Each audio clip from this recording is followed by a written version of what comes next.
Hello, welcome to our March show of All Our Pieces. Today, we have a variety of topics, and Cathie and I are going to bring forth some ideas about society and the transformation of society, a kind of renewal from learning things from our past, and some ideas for you to think about in how we might step into the future in different relationships with our different topics today. So the first thing I'm going to start with is spring. This one is called Cambridge Spring. A cacophony of crows, cawking, squawking, pecking for breakfast in the urban Cambridge street.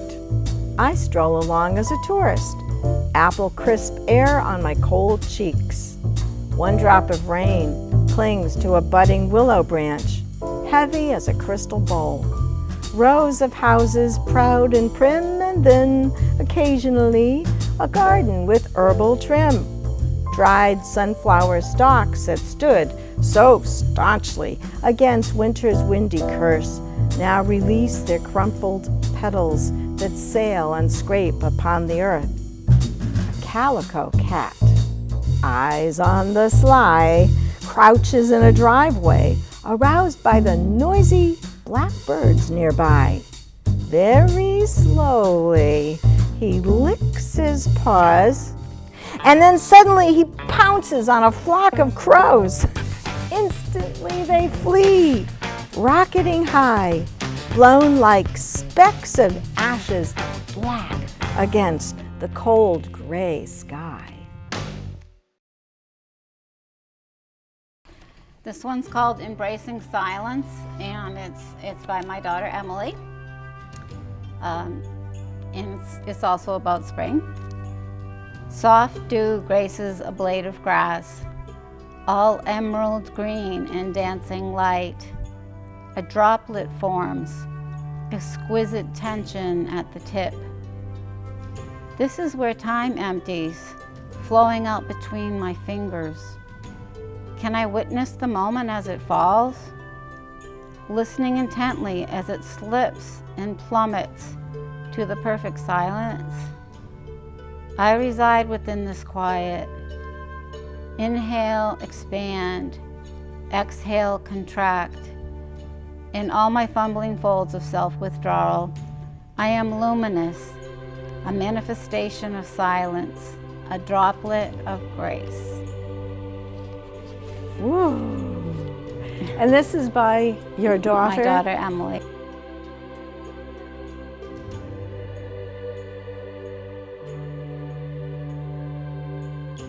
We continue with a poem that was written by me in 2001 in March. And it's basically about war. The day they slew Buddha. Stabbed in the heart again in Afghanistan, the paid policeman of the Taliban regime bulldozed Buddha. Every Buddha that they could find. The ones lovingly hewed out of cliffs, statues that stood for compassion, Buddhas holding up fingers of grace, hoping to teach us peace. But no, they slashed his arms and hands at every sacred site, washed anew with pilgrims' tears and blessed in true love's communion. The fearful and insane took their machinery and their swords, going straight between the eyes, and smashed his wise head. Somewhere on the other side of the globe, I comfortably switch off the radio to eat lunch, but I'm sick with the wounds of the slain and the slayer. Alive in my tribal memory, I recall the night of shattered glass, Kristallnacht, the smashing of synagogues, signaling the start of man's worst madness. Today, half a century later, the slayers of peace run rampant, crazed with fear. fueled by their minds' twisted thirst for power and for an homogeneous sense of security that they hope to find as they stand over the crumbled stones of Buddhist temples and later over people's slain bodies. And what shall the Buddhas do? Like I do now and forever, pray for the Buddha in the slain and in the slayer. Gotta have another look at this stuff, people, all right? Yes, for sure. Sure. All right, this one is kind of a love poem. It's Happy Holi Day. Holi Day is an Indian where people they just throw color all over the place, from what I can see, I've and seen it's that. happy. Yeah. It's a happy time, but it wasn't a happy time for me because with my Indian friend, it signaled the time of his going away. Okay. This is called Happy Holi Day. On this sunny Saturday, blue shadows of winter yet cast their chill over patches of white where tender green should fill. Not one robin yet in sight, but the calendar claims it's March 22nd, almost Easter for me, Holi Day for you. Soft pastels blend and bleed in my memory. Your midnight hair, long golden fingers, your stirring words and nervous laughter lingers and lingers. Spring marks 1 year of our friendship. Now the time has arrived with this change of season for your Indian agenda. My arms let go of you, tears protest, but concede I must. Tomorrow brings the roar of plain, your eyes gazing up to a larger view. Flying to meet your Indian bride, the family has chosen for you. You'll return as a pair, and like sparrows build a nest, while you and I, still vowing friendship, will forget the unconfessed. Congratulations on Holi Day. I'm painting a smile just for you, but I must admit beneath my wish is one stubborn streak of blue. So Cathie, tell us why you wrote the poem that you're going to read to us next. Well, it's part two to the blizzard of 1978. It's the human response to all of the snow and all of the amazing things that came out of that. Okay. Yeah. Yeah. Okay. Okay. Let's hear it. Snow colliding with humans. The catastrophic nor'easter of 1978 caused transformation that was great. People changed from rushing, self-consumed, invisible people to people who connected, cared, and saved lives. They opened their eyes and used what they had at hand to help. People with cross-country skis headed to highways and streets to free people encapsulated in their cars. People took their own boats to find and rescue people on the coast. They knew their neighbors were in dire straits from the violent incoming crashing waves. There were no police setting order to this, an unorchestrated masterpiece. For what seemed impossible was done. Shop owners kept their shops open, even though they could have walked home, and offered what they had in their store. Places like these became a haven for so many in the days to come. People had with them what they brought that day to work. They hadn't dressed for the blizzard. They had to walk to find shelter somewhere after squirreling out of their cars. The wind and snow pelting down steadily made it difficult to walk or see. People began walking together in groups. They didn't make it home from work, and phone lines were down in many places. So families and neighbors started to pray together. It was a sick feeling in our guts, not knowing where our Father was. we would go from house to house to let each other know when someone made it home. And we would all cheer and raise our fists in the air and laugh and cry and hug. It was a magical time, a time of connection. We found out later that my dad made it to a bar as he worked in Boston. He had peanuts and beer for breakfast, lunch, and supper. Slid 2 chairs together to sleep on. There were many people in there of all different ages. A cinema in another town still had their power on. People had popcorn and candy and soda to live on. They got to see movies. They slept in those cozy movie chairs with none to spare, with so many people there. People with snowmobiles searched for those injured and strapped them to themselves to get them to the nearest hospital. Nurses and doctors were brought in like that, from a friend of a friend of a friend of a friend. 4,500 people were injured. Many women went into labor from the drop in the barometric pressure, and those shoveling excessive snow went into cardiac arrest. When the storm abated, people walked through several towns in order to get home. Sometimes it took several days, and people got help along the way. When my dad made it home on the 3rd day, he was exhausted and still had peanuts in his pockets. We all surrounded him. He was okay. He had a lot to say. We were able to relax that day. Since people did not know the storm would be so sudden, there was still food on the shelves in the grocery stores. We took our sleds each day and trekked to the store, which took several hours. Our sled could fit 3 heavy bags. We carried what was lighter. Cars could not drive on the streets for about 2 more weeks. We met and talked with many people on the street like us.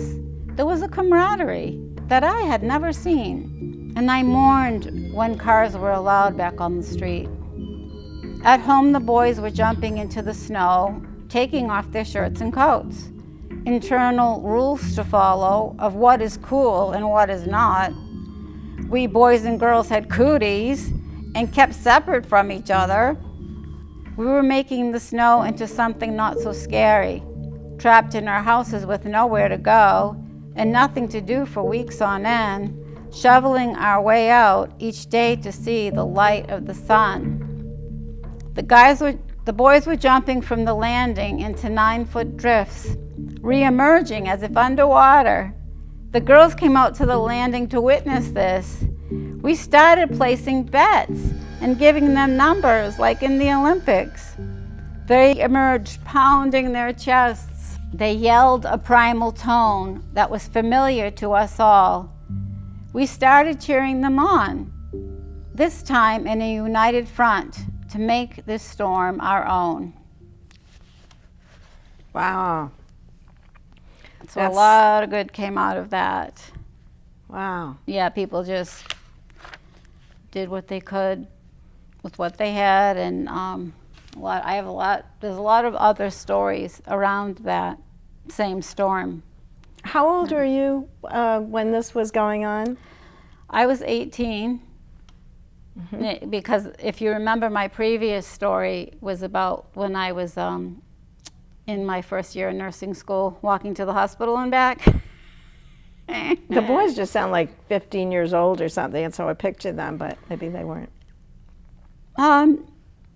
Well, they could really be any age. I mean, the age at when boys and girls had cooties and kept separate from each other, you know, it wasn't cool to like hang with the boys or whatever, you know. So, yeah, and this is in the old days too, you know. Yeah, very old days. Yeah. I mean, what's the problem? Right, maybe it's not so cool now. I'll have to re-educate myself. But I love the primal unity and the way you ended that poem. That's neat, really neat. Yeah, I mean, the snow was so high that it was, you know, it covered our whole bottom floor. Couldn't see out, it was just, you know, snow. And, you know, to see the sun each day, if we wanted to see the sun and get outside, we had to, you know, keep shoveling our way out because the wind was so severe that as soon as you shoveled something, the snow would just be back all over it. So Well, hopefully we won't have to know exactly what you mean. Hopefully. We're Yeah, really that trying was to pretty intense. go for the spring. But I loved us not having cars. It caused people to get outside and to look at each other and talk with each other and connect. Like, Really, you know what I mean? Yeah. that was a difference. So that's what we'd like to see.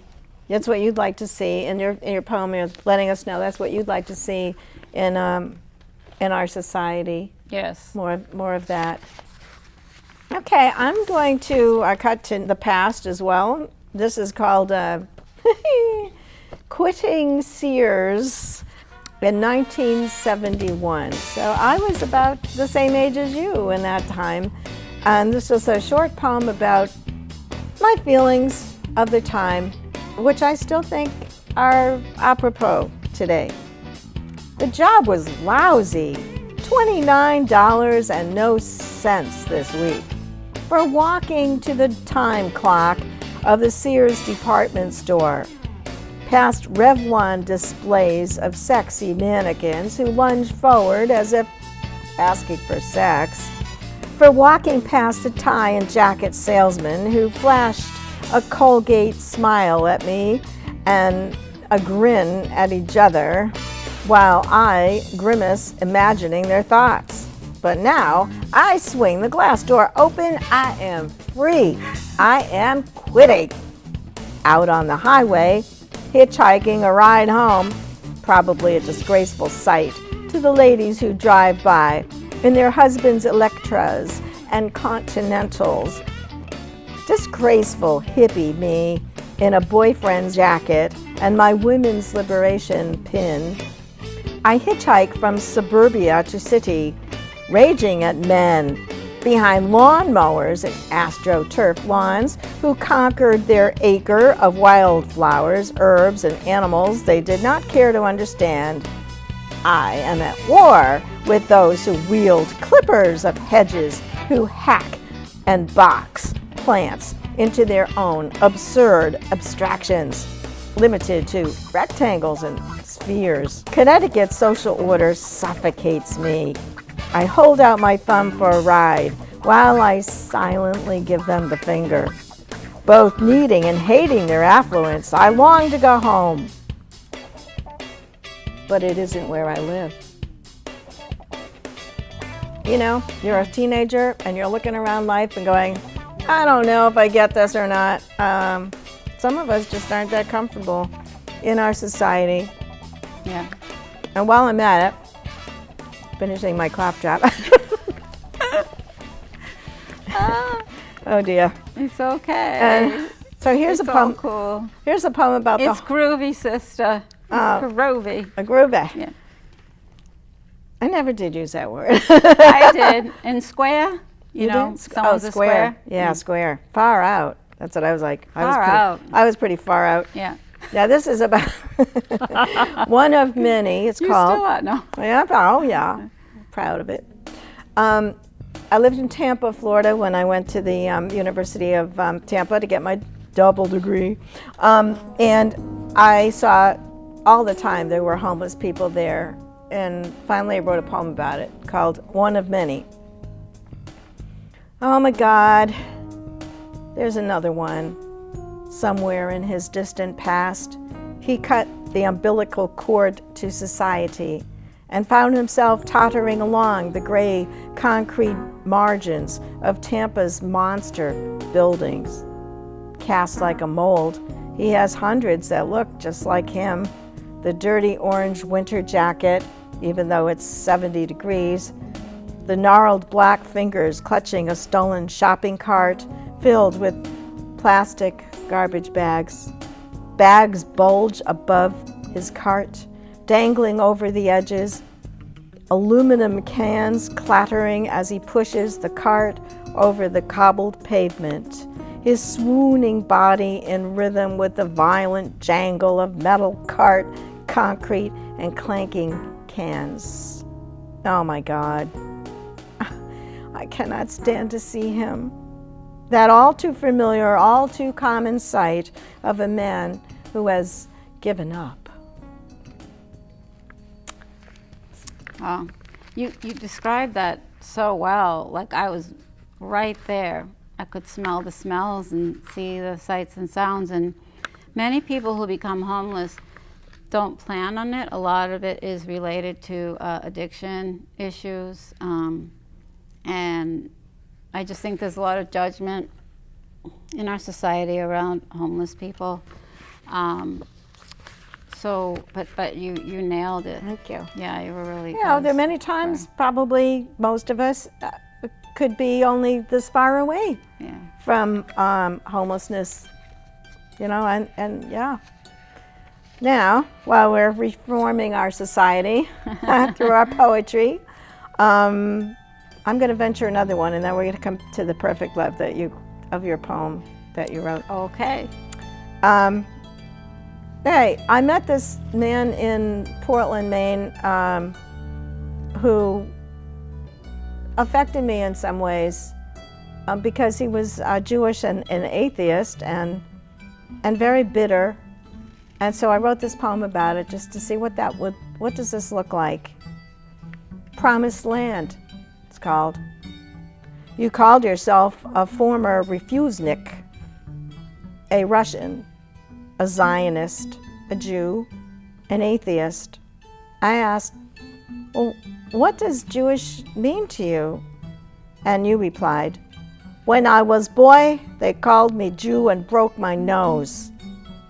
I saw the ancient face of Jews, proud, brave, trembling, hiding, lying for survival, stifling fear and loneliness with defiance. I saw your mask of control, and I dared to peer beyond it. Warm brown eyes turned fire red with betrayal, longing, mistrust, bloody revenge. And into their black centers I fell with you, as did my own ancestors, spinning with you in the vortex of self-pity, skepticism, and fear, where faith has been flung aside and abandoned. And I also felt moments when the warmth returned to your smile, and unthinking it grew into tenderness. But then you withdrew, doubting your safety. I recognized you, accepted you, and loved you whole, while healing some part of my distant self. I recall your words. My son 11 wears his yarmulke to school. He knows who he is. Will you be a model of loyalty, friendship, respect for him? Will you teach him that the covenant is a Jewish privilege to propel mankind forward by our example? As we stand for Israel and freedom, drunk with our power of will, shall we still remember that our first work is to know ourselves, to know our Creator, to be like a leaf that reveals the whole tree of life? If you ever fly to your beloved Israel and zealously sign up for citizenship, whether in mind or in body, just remember, without God and love revealed in every act of life, there is no promised land for anyone.